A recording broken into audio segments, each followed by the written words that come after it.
নমস্কার, নিউজ সমাজল্যান্ডে আপনাদের স্বাগত। আপনাদের সাথে আমি সঞ্জনা। শুরুতেই দেখে নেব এই মুহূর্তের শিরোনাম।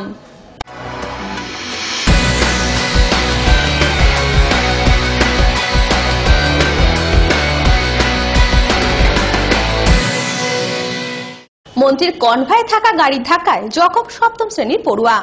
দুর্ঘটনাগ্রস্ত গাড়িটিকে ঘিরে রেখে স্থানীয়রা বিক্ষোভ দেখায়।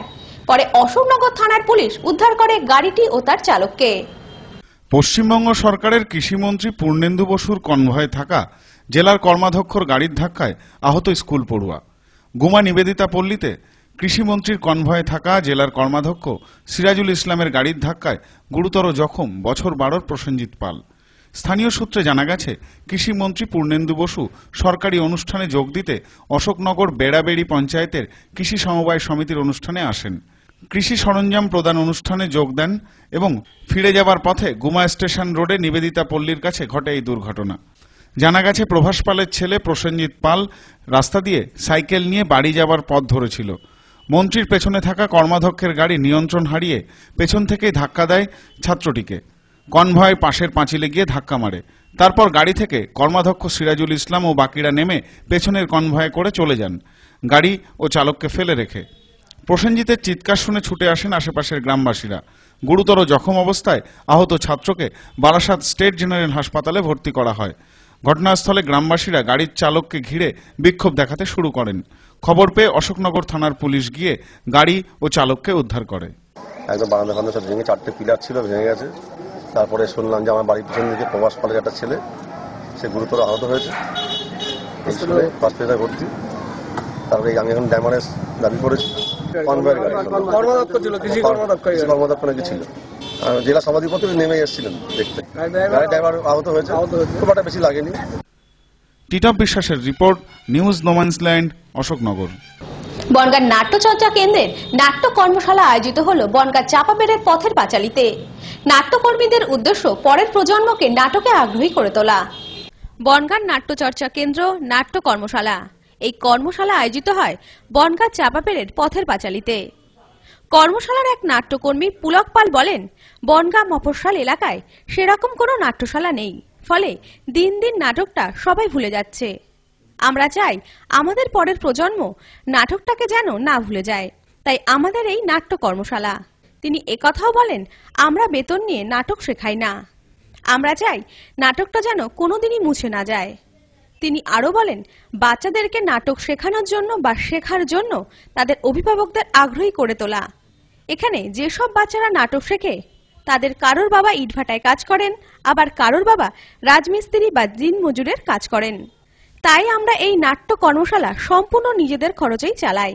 পাশাপাশি এই নাট্যকারদের নিয়ে আগামী 14 ও 15 তারিখ বনগাঁ নাট্যকেন্দ্রের বর্ষপূর্তি অনুষ্ঠান আয়োজিত হবে বনগাঁ নীলদর্পণ ভবনে বলেও জানান তিনি।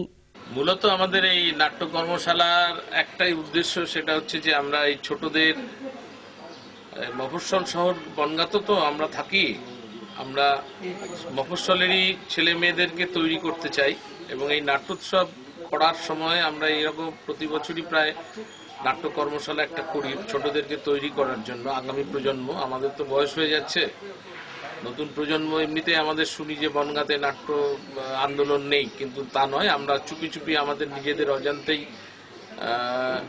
এই নাটকের যে প্রবহমানতা সেটাকে আমরা নিয়ে যাচ্ছি।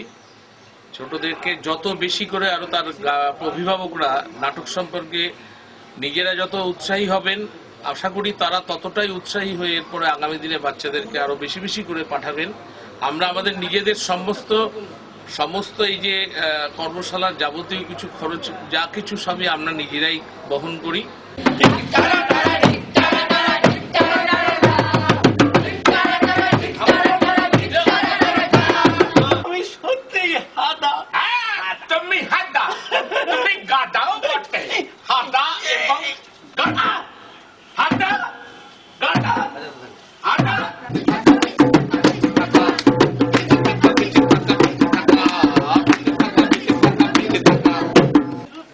সব্যসাচী ভট্টাচার্যের রিপোর্ট, নিউজ নোম্যান্সল্যান্ড, বনগাঁ।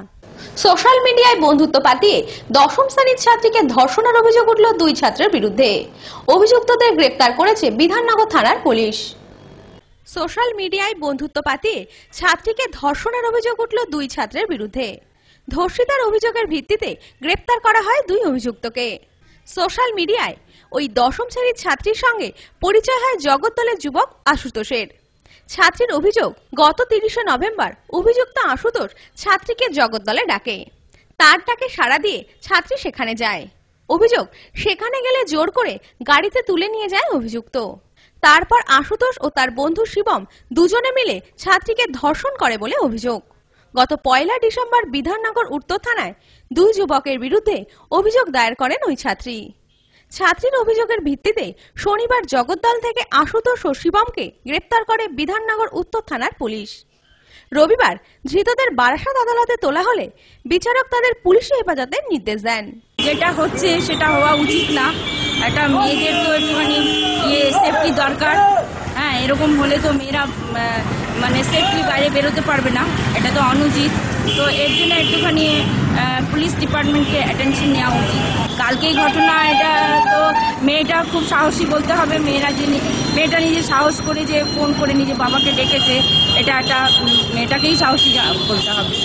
বাথরুমে ও গেছিল, তখন থেকে গায়েব আছে, 2টো থেকে। আমি কাছ থেকে আসি 1টা, ওরা 2জন ছিল বলে।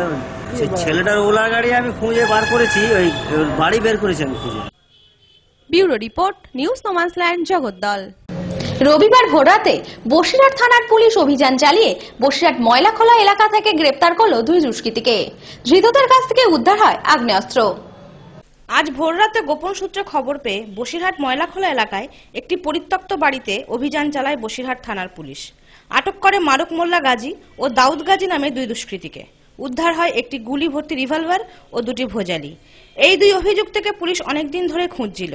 এদের বিরুদ্ধে এলাকায় চুরি, ছিনতাই ছাড়াও চোরাই সোনা কেনা বেচার অভিযোগ ছিল। এদের বাকি সঙ্গীদের খোঁজেও তল্লাশি চালাচ্ছে বসিরহাট থানার পুলিশ। পরমা বন্দ্যোপাধ্যায়ের রিপোর্ট, নিউজ নোম্যান্সল্যান্ড, বসিরহাট। সংবাদ এখনকার মতো এই পর্যন্ত। দেখতে থাকুন, সঙ্গে থাকুন নিউজ নোম্যান্সল্যান্ড, স্বচ্ছতার দর্পণ।